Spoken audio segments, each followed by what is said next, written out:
જય હિન્દ ખેડૂત મિત્રો, વિડીયોમાં તમે કેપ્ટન 200 DI મિની ટ્રેક્ટર જોઈ રહ્યા છો. તે યજ્ઞિકભાઈને વેચવાનું છે. વિડીયોમાં તમે ટ્રેક્ટરની કન્ડિશન જોઈ શકો છો.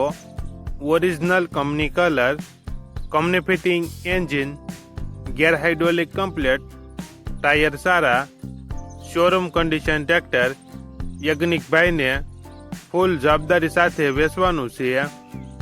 મોડલ 2026, વન ઓનર, માત્ર 50 કલાક ફરેલ. ટ્રેક્ટરની કિંમત 2,15,000. કિંમતમાં થોડો ઘણો ફેરફાર કરી આપશે. આ ટ્રેક્ટર તમને ક્યાં જોવા મળશે તેની વાત કરવામાં આવે તો જિલ્લો રાજકોટ અને ઉપલેટા તાલુકામાં જોવા મળશે. ટ્રેક્ટરના માલિકનો નંબર નીચે આપેલો છે, ત્યાંથી તમે વધુ માહિતી માટે માલિકનો કોન્ટેક્ટ કરી શકો છો અને તમારા વધુમાં વધુ મિત્રોને વિડીયો શેર કરો.